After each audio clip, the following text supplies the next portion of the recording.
Well, greetings everybody. Welcome to our King's channel. This is the Sabbath video, and I really feel weak. Quite sad I feel, because I keep poisoning myself, and I don't know why I have to do that. I mean, I come so close to these brushes with death. No way am I going to go to the hospital. I hope that our King's not using that as a test to see whether I'll go to the hospital. If I'm not cut wide open needing stitches, of course I'll do so, but for anything else, I've got no use for the doctors out there. I have the greatest physician of all, and he just won't let me die. And that's okay, because usually in these times of our pains and sorrows and our sufferings is when our King can get in touch with us the greatest, because it's like he has our entire attention, especially if you're one of my other 143,999 brothers out there, or the children of the earth that are being tested and tried, being judged already, as we should be. But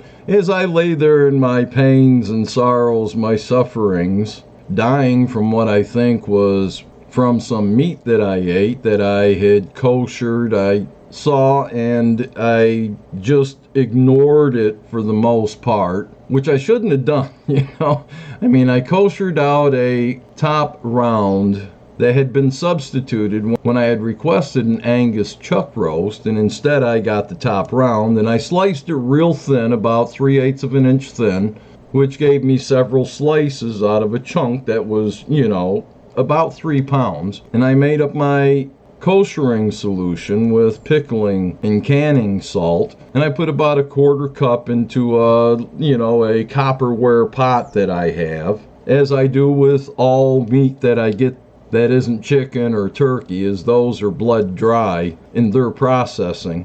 But I mixed the salt up real well. I put the meat in there and I let it soak for around 8 hours. And when I checked on it, the color of it was really off. And I had seen it one time before when I was in Texas, where I bought a bunch of cheap round steaks and I had koshered them out. We were going to have a big barbecue.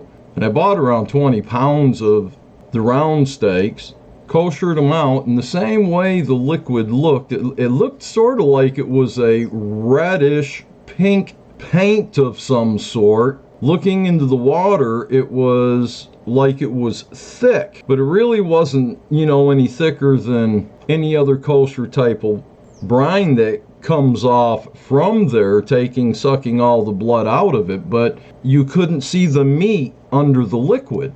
And it was this sickly, satanic looking reddish, and it looked thick. It's hard to describe. It didn't smell off, but down in Texas it had smelled off. And when we barbecued it, even the chickens wouldn't eat it, okay? I mean, one taste was horrible. Now, what I had from here this last week, of course, I had fried up some of it after I washed it off really great and everything, and I put it in the freezer. I froze 3 packets of these, where I would take them out later, I'd fry them up, and I'd be able to have sandwiches for a couple days, steak sandwiches or whatever from each packet that I did. And I pulled one out, I fried it up all the way with onions and such, and it was delicious. I ate 2 sandwiches. I mean, it was really delicious. I was quite surprised and thought to myself, hey, that was great that I didn't throw it all away. And then around 5 or 6 hours later into it, I regretted ever keeping any of it. I should have thrown it all away. The loss of like $18 or whatever that it was would have far more suited my tastes, I guess you can say, because I sure laid there right on that bed over here, and was just crying out to let me die. I was hurting so bad. But our King started showing me some things that I want to bring out when I feel a little bit better, a little more energetic and not so drained. I know whatever it was really attacked my immune system. I've been drinking a lot of kombucha, and I've been drinking vegetable juices that I got with my slow masticator. But as I lay there suffering, our King opened up to me. He showed me why I was a failure my entire life. And I'm talking about as far as business. I mean, I'm one of the most wealthiest men I know of on the earth today, other than another 143,999 individuals on the earth today. I believe I am in that top number. And I wanted everyone to say hi to Ivan again. This isn't anything against Ivan, but it's something that Ivan had brought up. And Ivan's not in with the Black Hebrew Israelite movement. In fact, Ivan doesn't agree with it. However, something that I did find out here, and for the video after I finish up first saying what I'm going to say, and I don't know how anyone's going to take me after this, and I don't really care. I'm not here to please men or anything of that sort, but it's just something that kind of tickled me when I came to find out that I am a Negro. And since I feel a whole lot cooler and everything else, and I just came up with an idea, I'm going to take the credit for, because I'm not going to say, that Yahshua led me into bringing this, especially this way, but I know I do have his support, because I'm going to show you in this video how, knowing that I'm a Negro now, if I wanted to start my own religion, if I wanted to turn my back on Father Yahweh and his righteous son and start my own religion, become rich, I'm going to give you a little bit of what I'd be giving all those parishioners out there, all those that are perishing out there, I show them how they could become Negroes too. Because we all started out as Negroes when our great, all the way back to the Ark. Not to Adam and Eve, but on the Ark there were our Negro great, all the way to the Ark grandfather that he is, got off the Ark with his Negro wife and their 3 Negro sons and their sons' 3 Negro wives.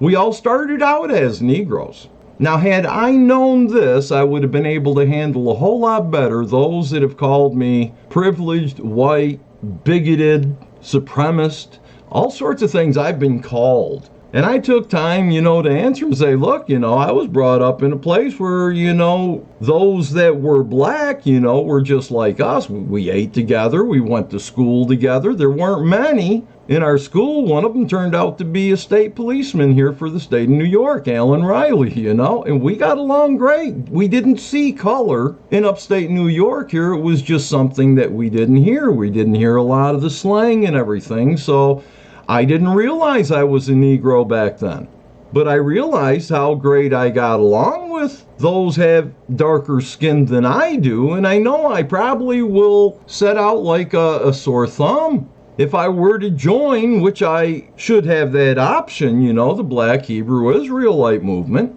but they don't like people that are as white as me. And I had said something about that, to Ivan in a comment that we're going to get into here momentarily, but had I known I was a Negro when I first was born, things would have been a whole lot different, because here I thought I was, from what people have put in comments, and I'm not saying on our King's channel here, but other places where I go and venture to, trying to spread a little bit of seed out there, hoping someone will, take a seed and someone else might come along and water it.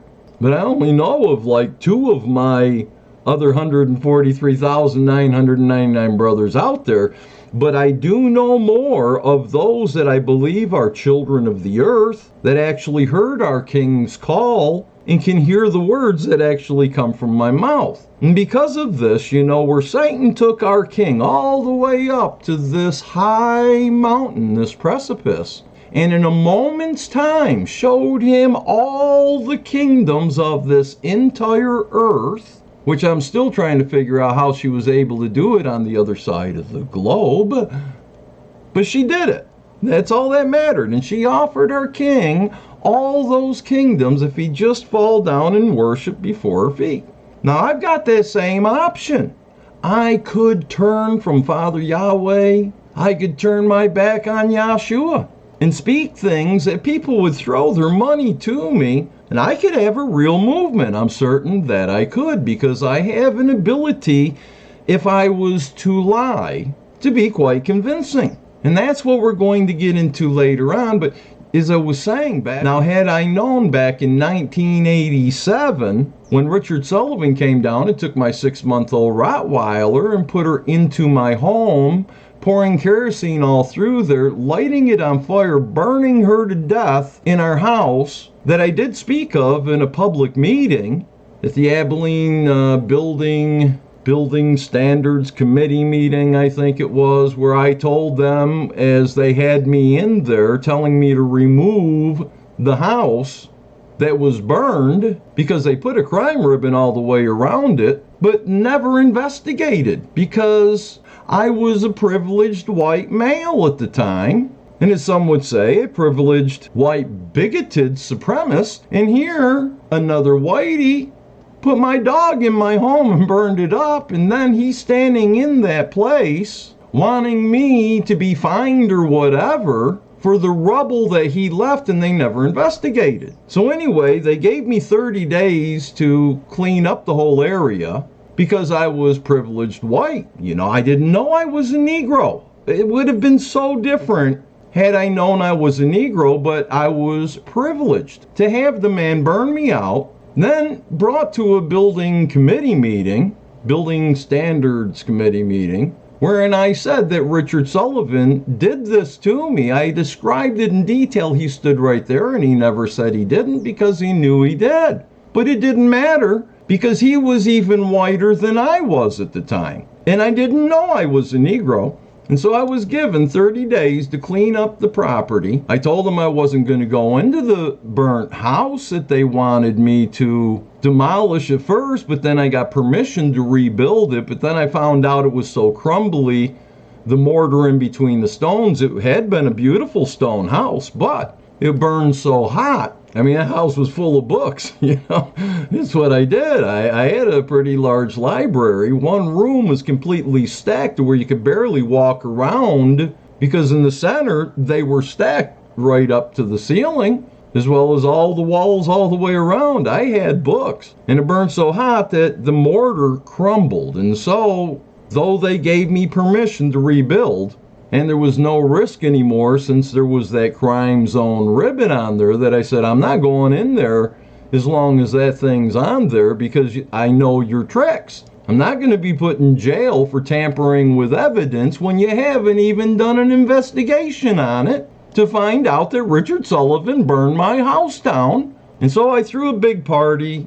A lot of people came over. At the time, I had a hatchery business going on, where I was making quite a bit of money on weekends. I didn't work on Sabbaths, of course, other than feeding the animals, which you have to do, you know, but on Sundays I would go out for a flea market down in Buffalo Gap, Texas, and I could sell off all the chicks that I would hatch. And I was into a lot of bird trading, things of that sort, so I had plenty of birds that we barbecued. We barbecued a goat, because I was raising goats and things of that sort as well. And we had a whole crew of people from a time before the House of Yahweh became a cult that actually came out, and they helped me. And in a day's time, we had taken that entire burnt house with all its contents. We swept the foundation off, because I still had permission. I could rebuild on that foundation. And it was all put into a dumpster that they took off with. It was Tony's disposal service, and he left me a receipt for the removing of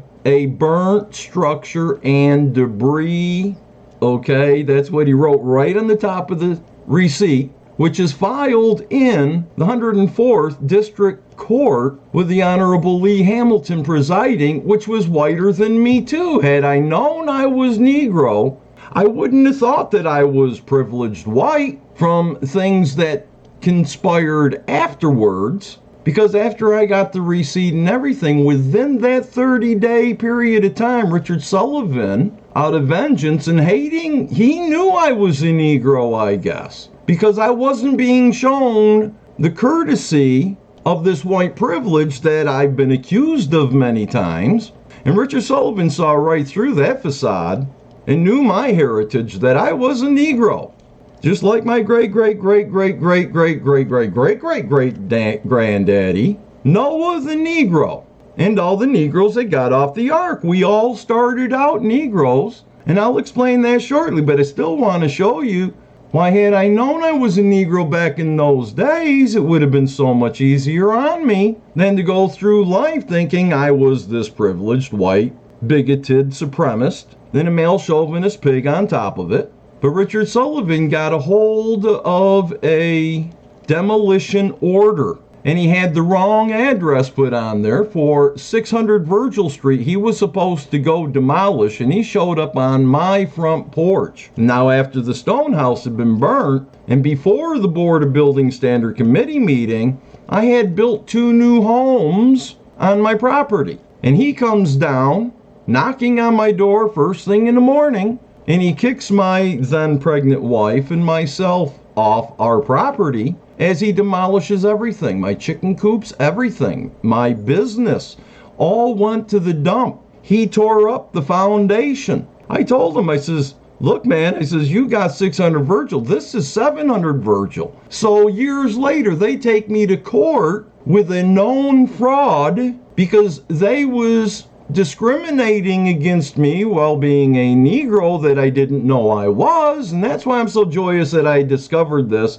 And thanks to Ivan, otherwise I'd still think that I'm a privileged, white, bigoted, supremacist, Nazi kind of guy that I never really wanted to be to begin with. But it's something I hear all the time. But anyway, there were 10 plaintiffs took me into court, stealing your tax dollars, because that is a white privilege in Abilene, Texas. When you're white and you hold an elected or an employed office, you get white privileges. You can flood out entire Negro areas for parts of your building plans that are coming later, using taxpayer dollars to try to drown those folks out so that later, in an area that never flooded before, all they did was take the dam down off Claw Creek and let the waters reside afterwards. It's never flooded out again, but they were able to kick all those folk out after they flooded them out like rats. My fellow black brothers in Abilene, Texas, but they gave them pennies instead of dollars for their properties and their homes and everything, and then they bulldozed it all. And when Richard Sullivan burned up my dog alive in my home, this was all part of that plan where they wanted to make a Lytle Shores too. And because of the white supremacy that goes on, I've written congressmen, I've written the President of the United States, I've written everyone in between. I've shown emails before where I had written the Texas Rangers and everyone you see on TV, the FBI, everyone you see on TV where when someone has an injustice done, well, all they got to do is get a hold of these people and they get rid of the injustices. It's on the news and everything. How if you're corrupt or something, you go to jail? Well, I'll tell you, we love a great fairy tale, especially in Abilene, Texas. In Taylor, Callahan, and Coleman counties, those cop shows are nothing but fiction. They're make-believe. And they had 10 plaintiffs against me, stealing your tax dollars because they was white and privileged. They had offices of being the head attorney all the way down through, even those just working in the office of the attorney's office of Abilene, Texas. It was better than buying a lottery ticket because they stole your tax dollars to file a known fraud into court. But of course they used a newspaper, the Abilene Reporter newspaper, July 26, 2003. It shows you right up here that us Negroes, man, we get no respect. Even if I was of a sect, why would they have to put that in there trying to let people know I was trying to seize city's property? It's not city's property. I actually own Abilene, Texas. As you can see right here, they admit it. And you cannot find this article in the Abilene Reporter News archives. They removed it when they realized the conspiracy that they became part of, because this was before the 10 plaintiffs. Of course, the city of Abilene was the first plaintiff. Richard Sullivan was the 10th. Then you had this Sharon Hicks here, who helped set up everything to steal your tax dollars. She was the head city attorney. And she had people all the way down to the paralegals and such that were listed as plaintiffs too. And they each wanted, from the money they stole from the taxpayers, they wanted to win from me in excess of $10,000 each. That's over $100,000. They wanted in excess of $10,000 each. They wanted punitive damages, and they wanted me to be put in prison for 10 years because they knew I was a Negro and I didn't know it. But my friends, from this here article that shows in 2003, I was already being religiously persecuted openly. And the article starts off saying Abilene City Hall is taking seriously a threat. Yes, they were taking seriously, because I had a bill that there was a notarial protest successfully conducted on, which has more power than any court of the land. Even the Supreme Court cannot overrule anything that's obtained by a notary protest. Few people know this. Our king let me see. And at the time that this was written, I believe the amount was about what they say here, but in no way did they want $1 billion in computers. What they were doing was they were holding an auction of that which I believed was my property, because I owned Abilene, Texas, and they're wanting to go ahead and auction off vehicles and computers and such. So I made out a procurement order that I gave to the sheriff of Taylor County, and I also put in a list of the items that I wanted from the auction. It wasn't even near $1 million, let alone the billion they're trying to say. Abilene don't even have $1 billion in computers, my friends. I don't know what city does. But here they wrote, Abilene City Hall has taken seriously a threat from a man to confiscate more than $1 billion in computers and other city property as repayment for a 1989 house demolition, even if the amount raised eyebrows. We don't have that many computers, City Attorney Sharon Hicks said. On Wednesday, Hicks emailed city employees advising them of the warning from Mr. Alan Douglas Fountain, now known as Al-Yahnai Fountain Hawkins. Now this here, they got correct. But everything else they wrote in here was nothing but a setup in conspiracy to come against this Negro that didn't even know I was a Negro when I was a Negro.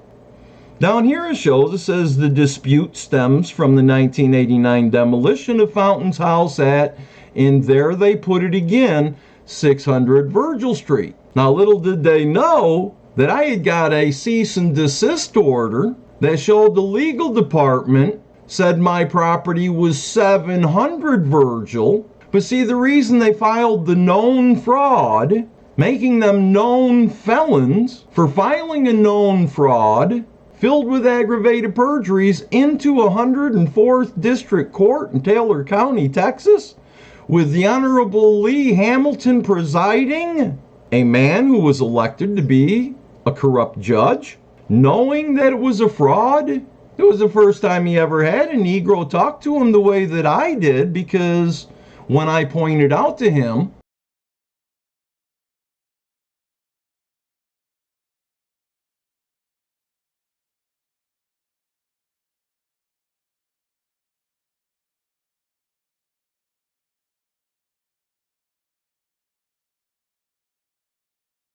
after, of course, I had the city attorney's assistant on the witness stand and found that she committed aggravated perjury about this very fact, and the judge did nothing, though on the record it showed that she committed aggravated perjury.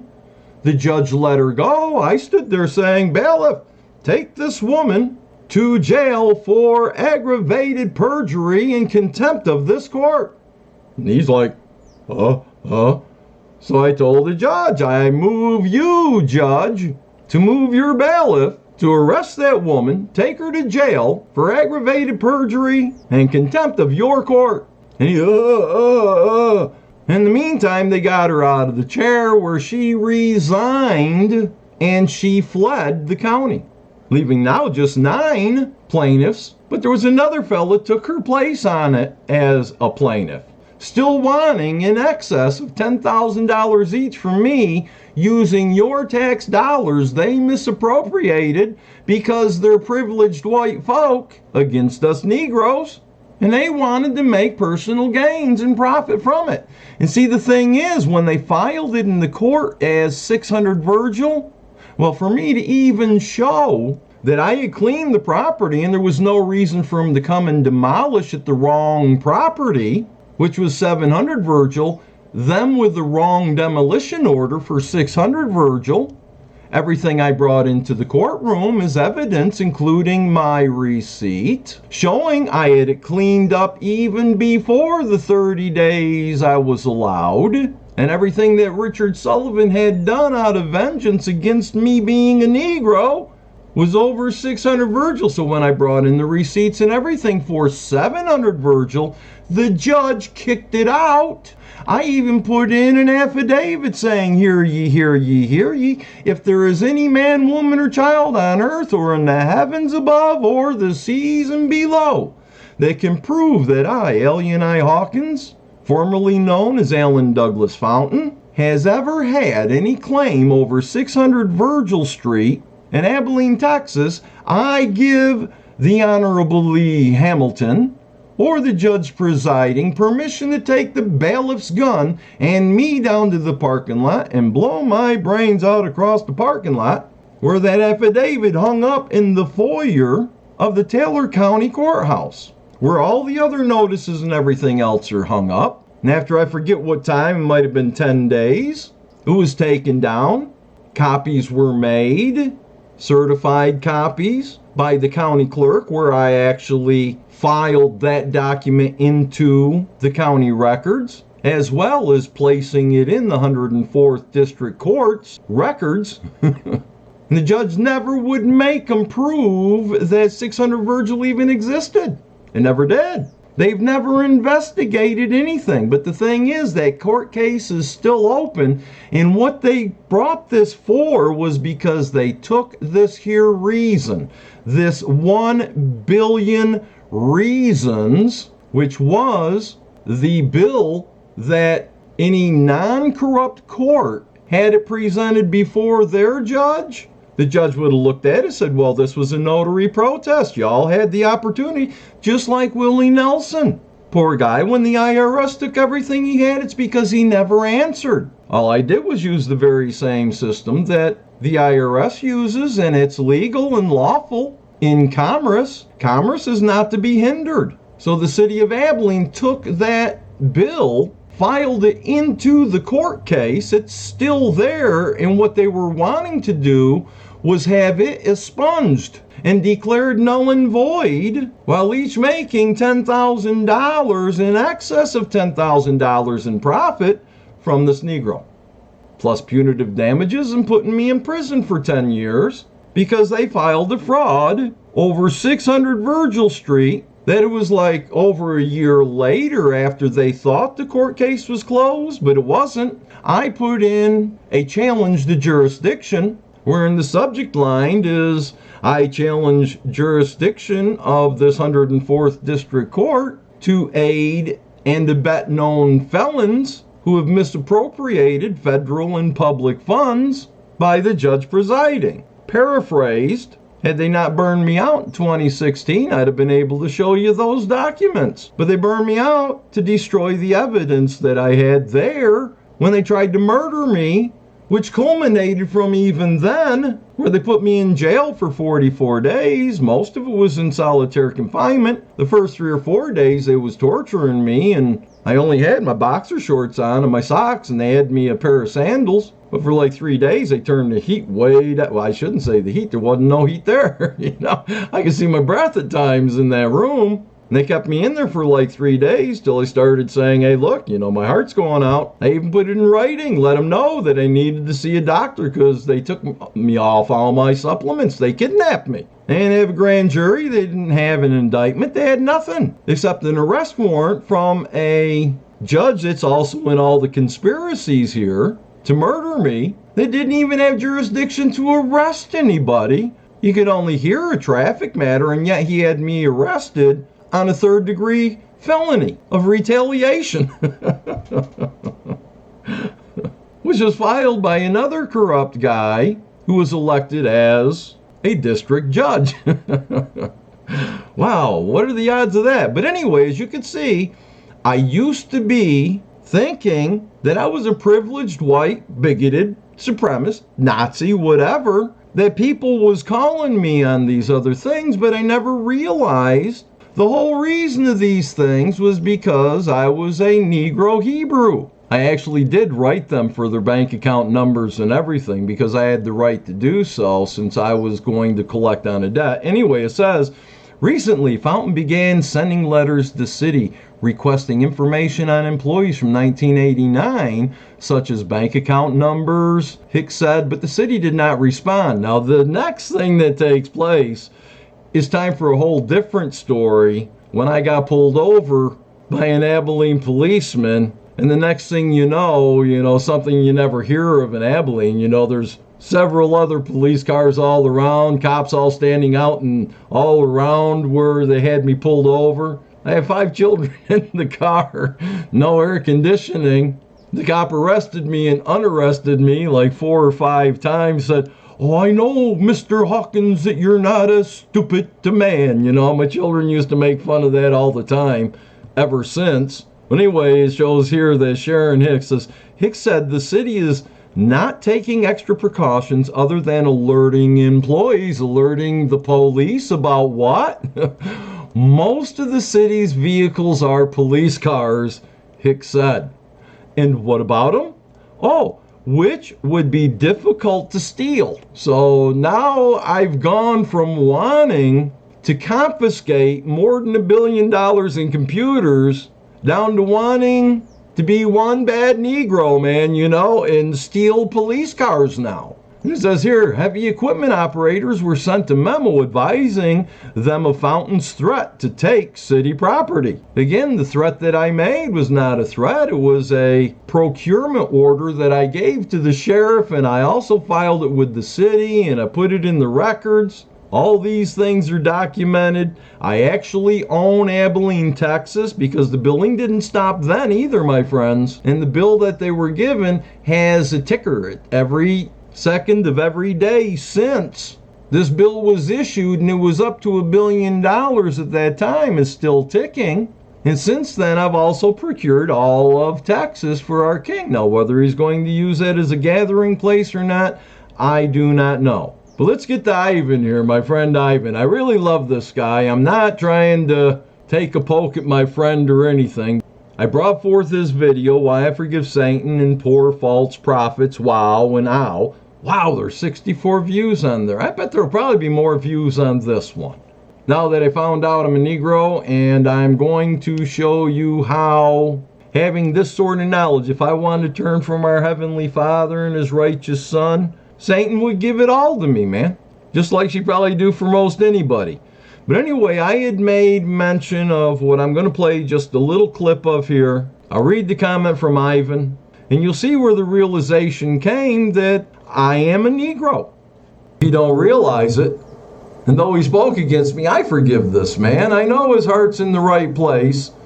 Though most of the time that he's speaking, it's kind of like he probably should use a little bit less cornstarch, to iron his shorts with, but I really like the man. He doesn't like me too much because I'm white, but I'm not really white. My father's mother was a Chippewa Indian princess, and she died at childbirth for my dad. So anyway, Ivan, he wrote back and he says, Mr. Hawkins, why would you say I don't like you because you are white? When have I ever said that?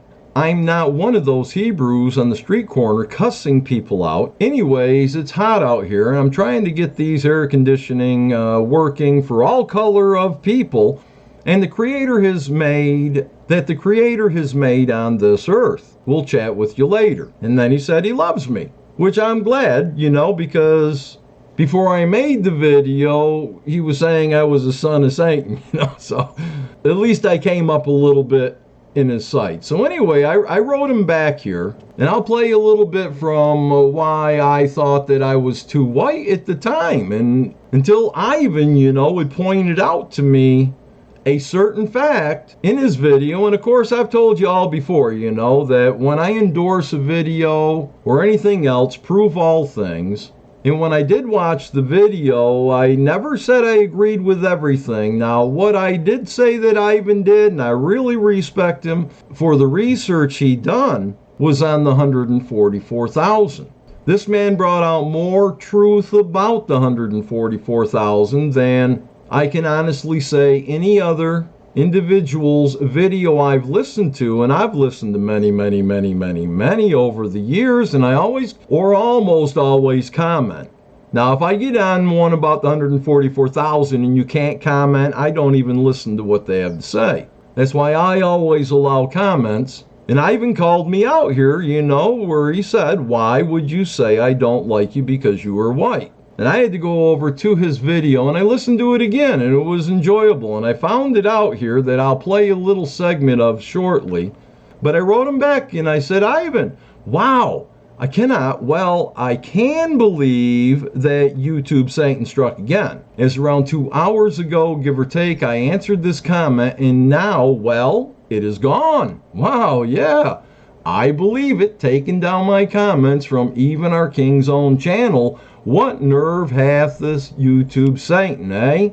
Anyway, I had explained that I had a few comments to answer, and then I would go back to your video, which I am glad to see, which was in a comment that I had made here, and somehow it got deleted, okay? I don't think Ivan would have done it, but I was letting him know that I was going to go watch his video again, but I had some comments to get through first. And then I said I would after answering a few comments, and hey, funny thing, around 10 of them comments were on a different channel, and now because many were starting to ask real questions pertaining to salvation, such as ex-con, and this I find really sad, but said that I had been notified during this video above of his writing. Well, that video shows it was deleted.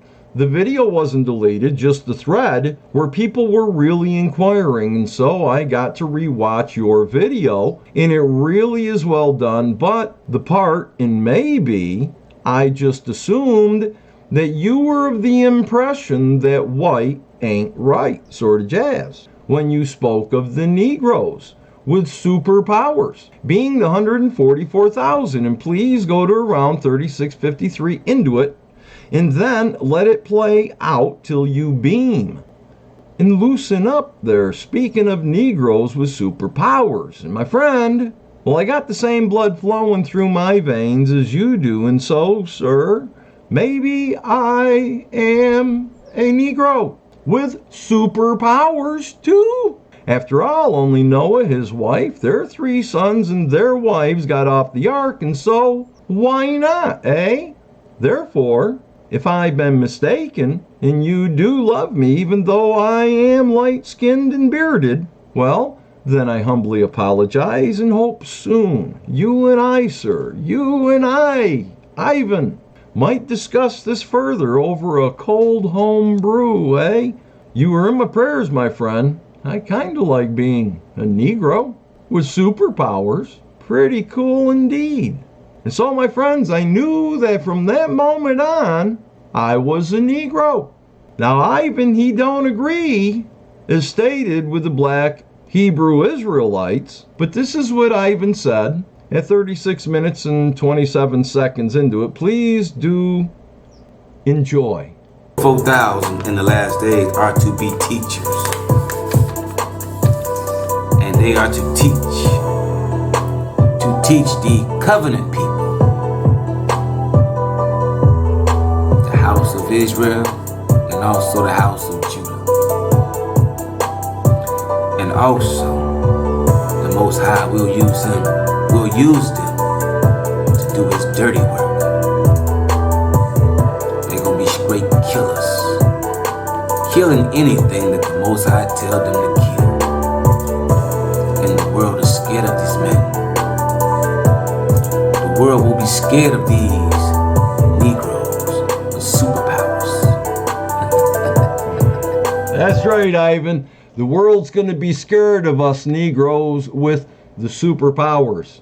Now, from this part on, it'll be sort of like a parody, a little bit sarcasm, whatever way you want to see it. But this is what I would be preaching if I was a person seeking my own glory, seeking money, seeking followers, having those follow. That's why I'm wearing my hat today, so I look the part, so I look different. Because being a Negro, I feel different. But don't place any of your salvation on what I'm going to bring from this point on, as I'm going to present to you the way I would be teaching all those out there in the religious and the Christian Canaanite Baal, Lord and God worshiping faiths across the earth today, all religions that are the Canaanite and Phoenician pantheon's children.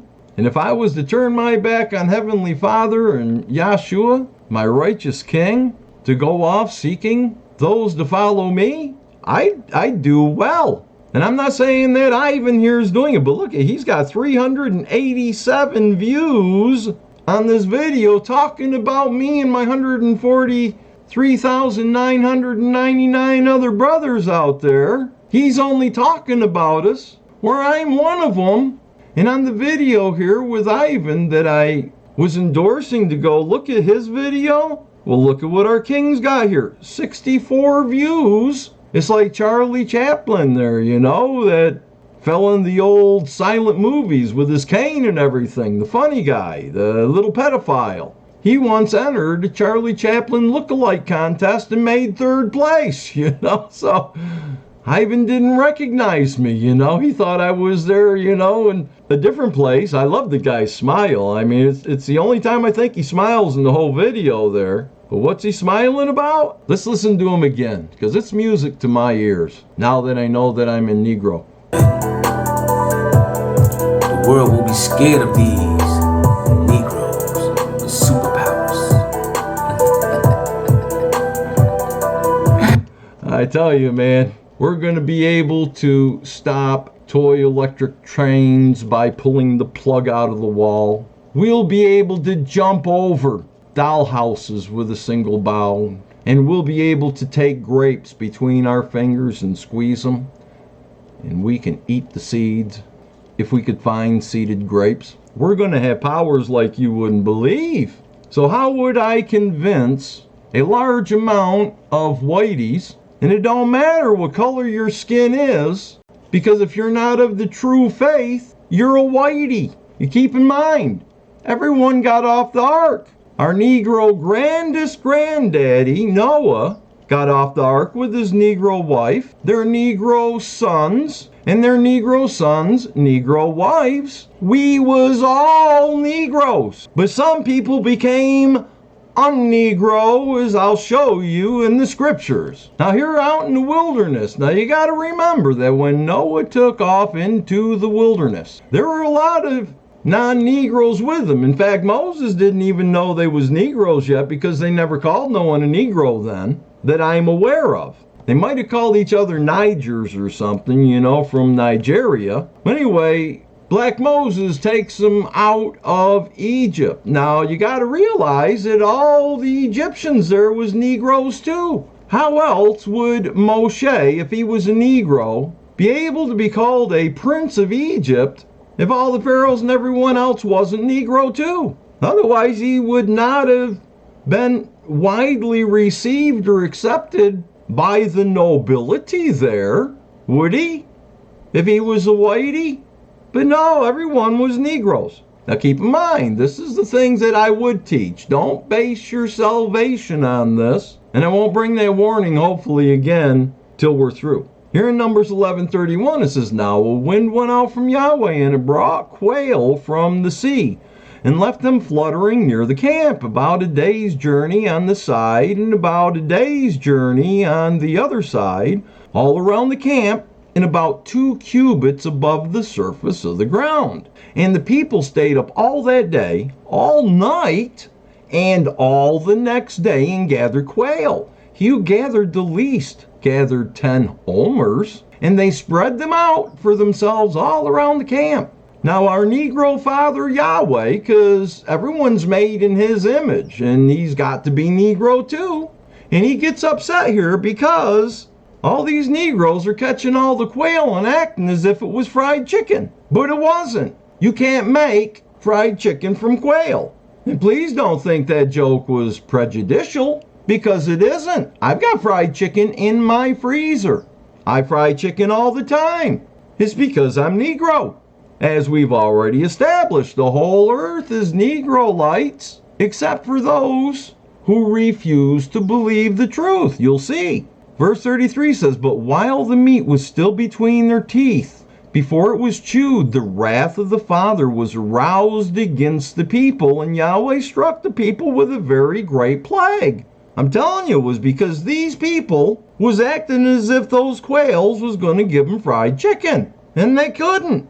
So he called the name of that place Kibroth Hatahava, because there they buried the people who had yielded to craving. See, they got thinking about fried chicken, and they just tore the hell out of them poor quails. They hunted them all that day, all that night, all the next day.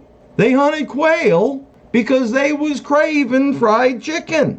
And because there they buried the people who had yielded to the craving.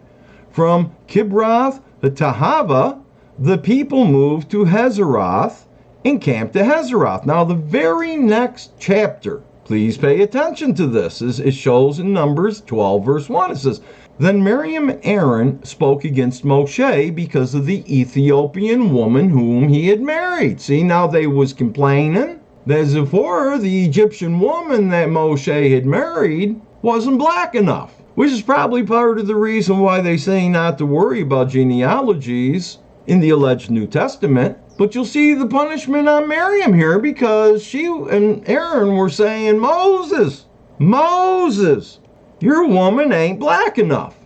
She ain't Negro enough for someone like you, Moses.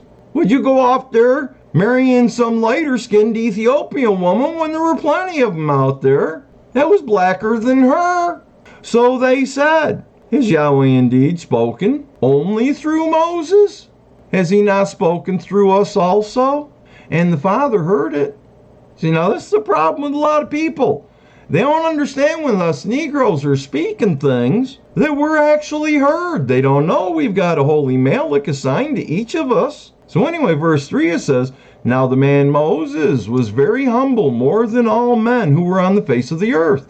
So here in verse 4 it says, "Suddenly Yahweh says to Moses, Aaron, and Miriam, 'Come out, you three, to the tabernacle of meeting.' So the three of them came out. Then Yahweh came down in a pillar of cloud and stood in the door of the tabernacle." And don't you know, in these last days, same thing's going to take place with the gathering.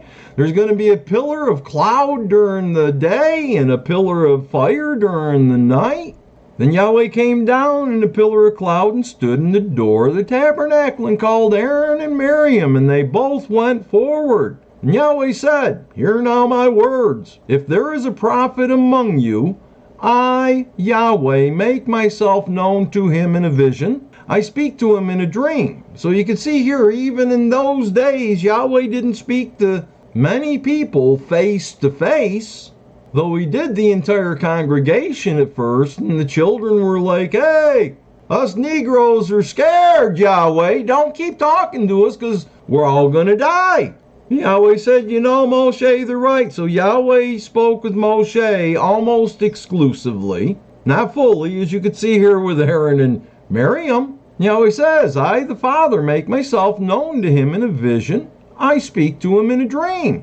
Not so with my Negro Moses. He is faithful in all my house. I speak with him face to face." And of course, there's other scripture says you never can speak face to face with Father Yahweh because you burn up, which is true. That's not exactly what it's saying there. He's saying that if you and I was in a room together and it was dark in that room, we could talk and we'd be face to face, though you cannot see me. One time Moshe did see the rear side of our Father. Yahweh's saying here, I speak with him face to face, even plainly and not in dark sayings, and he sees the form of Yahweh. He doesn't see the whole of Yahweh, he sees a form. Sort of like when Satan took me to Gehenna for those 28 hours, give or take. I saw her form, but I did not see her to be able to render a writing, drawing, or anything of that sort. Neither could Moshe. And he sees the form of the Father. Why then were you not afraid, Miriam and Aaron, to speak against my Negro, Moses? Don't you know I made him a Negro prince over Egypt, preparing him for these things, and it was me that set up for him to marry Zipporah that you're complaining about? And you notice it's right after they all had the letdown and getting all the quail and everything and realizing that it wasn't fried chicken. Didn't really cure their cravings. And so now they're taking it out on Moshe, saying that poor Zipporah, was just not black enough. So the anger of Yahweh was aroused against them, and he departed. And when the cloud departed from above the tabernacle, suddenly Miriam became leprous. She became a white woman here, as white as snow. She became un-Negroed. And that's what white people are. They're just leprous. Take it from a Negro who knows. All white people, all the white supremacists, all those privileged, bigoted, male chauvinist pigs that corruptly run the courts and prosecute us Negroes. Then you got Miriam and Aaron rising up against Moshe. And it says, so the anger of Yahweh was aroused against them, and he departed. And when the cloud departed from above the tabernacle, suddenly Miriam became a whitey. Then Aaron turned toward Miriam, and there she was, a whitey. So Aaron says to Moses, "Oh, my ruler," because it's got the small L there, see?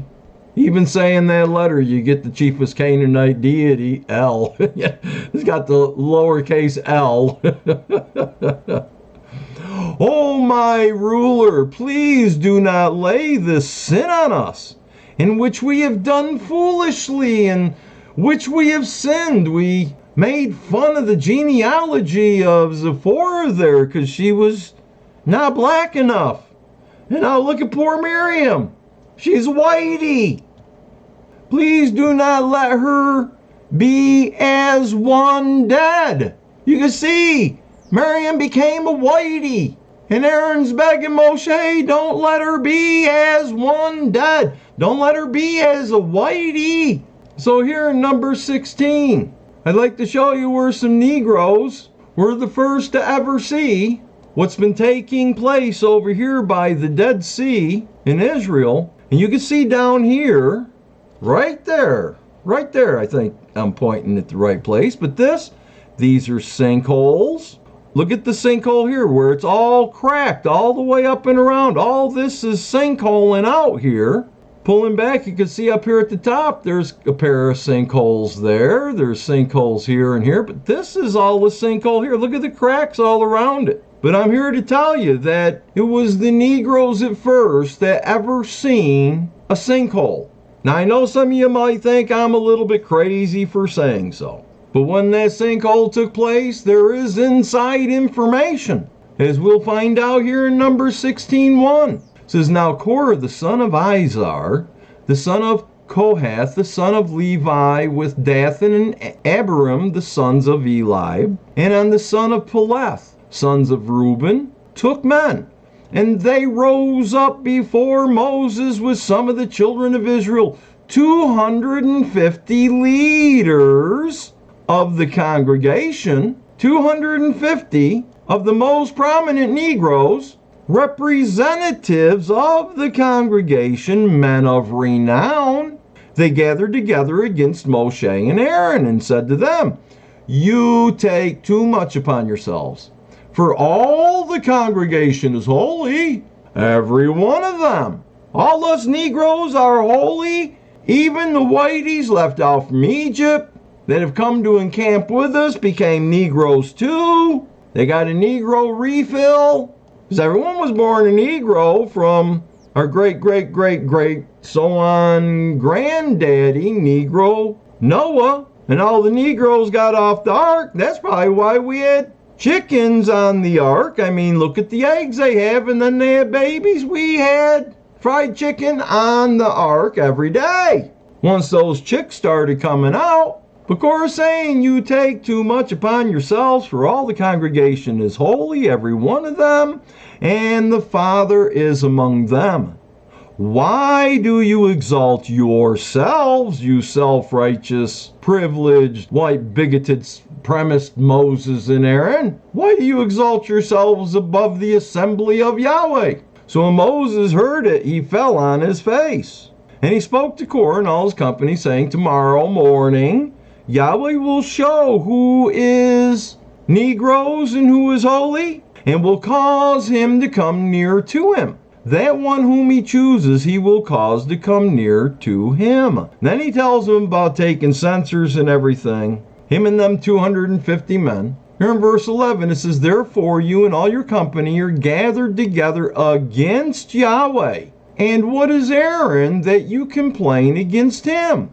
In other words, Aaron's just a Negro priest. And all the rest of you Levites are Negroes too, so what are you Negroes complaining about? And Moses sent to call Dathan and Abiram, the sons of Eliab, but they said, we will not come up. So y'all can read that on your own, saving time here. Starting in verse 19, it says, and Korah gathered all the congregation against them at the door of the tabernacle of meeting. Then the glory of Yahweh appeared to all the congregation, and Yahweh spoke to Moses and Aaron, saying, separate yourselves from among these whiteys, that I may consume them in a moment. See, they became un-Negroes soon as they started complaining against Moshe and Aaron. Things like this is going to take place as well at the gathering. When people complain against those who were sent by our Father, our King is going to whoop some people's butts, and it's not going to be pleasant. So let's not become un-Negroes. Now you know we're all Negroes. Let's not un-Negroize. It says, separate yourself from among these whiteys, that I may consume them in a moment. Then they fell on their faces and said, oh, Yahweh, the Father of spirits, of all flesh, shall one man sin and you be angry with all the Negroes? See, here Moses talking about the Negroes, the congregation here. Where up here it's talking about those that became un-Negroed, that are of the congregation that Yahweh wants to consume in a moment. And Moshe's crying out, please, just for one person's sin, are you going to be angry with all the Negroes? So the Father spoke to Moshe, saying, speak to the congregation, saying, get away from the tents of Korah, Dathan, and Abiram. Then Moses rose and went to Dathan and Abiram, and the elders of Israel followed him. And he spoke to the Negroes, the true Negroes, saying, depart now from the tents of these wicked men, these who became whiteys, un-Negroized. Touch nothing of theirs, lest you be consumed in all their sins. So they got away from around the tents of Korah, Dathan and Abiram. And Dathan and Abiram came out and stood at the door of their tents with their wives, their sons, and their little children. And Moshe said, by this you shall know that Yahweh has sent me to do all these works. For I have not done them of my own will. It wasn't even Moses' will that he became a Negro prince of Egypt and lived that life that he did either. It wasn't his will. If these men die naturally like all men, or if they are visited by the common fate of all men, then Yahweh has not sent me. Now please, get this and keep these things in mind. Verse 30, but if Yahweh creates a new thing, something not done before, this is a new thing, and the earth opens its mouth and swallows them up with all that belongs to them, and they go down alive into the pit, then you will understand that these men have rejected Yahweh. They quit being true Negroes. They're nothing but a bunch of Uncle Toms. And you'll know that Moses supposes his toes are roses, but Moses supposes amiss. Because as Moses supposes, his toes aren't roses as Moses supposes. And so the Father creates this new thing. As it shows here in verse 31, now it came to pass. It did come to pass as he finished speaking all these words about this new thing, and the earth opening its mouth and swallowing them right up and everything they owned and everything. Now it came to pass as he finished speaking all these words that the ground is split open, is split apart under them, and the earth opened its mouth and swallowed them whiteys up with their households and all the men with Korah, with all their supplies, their tents, their wives and children, everything they own, their animals. It says, so they and all those with them went down alive into the pit. The earth closed over them, and they perished from among the assembly. So you can see here these whiteys went underground, man. They could have told you everything about this new thing, about these sinkholes, which would save millions of dollars for spending trying to study them out here in the land of Israel as well as across the earth. And they're killing the Dead Sea anyway, but that wasn't the end of it. See, there were some that didn't quite perish when the earth closed over them. As you can see here, 34 says, then all the Negroes who were around them fled at their cry, the cry of the whiteys, as they're falling in the hole. The whiteys are falling, sort of like in the old day in the military. You had Britain telling people, hey, don't shoot till you see the whites of their eyes. And then you had the Negroes who joined the army, and they said, don't shoot till you see the whites. I think I just made that up. As I say, it's excellent now that I know I'm a Negro. Life seems so much more worth living, especially when you just watch a bunch of people die.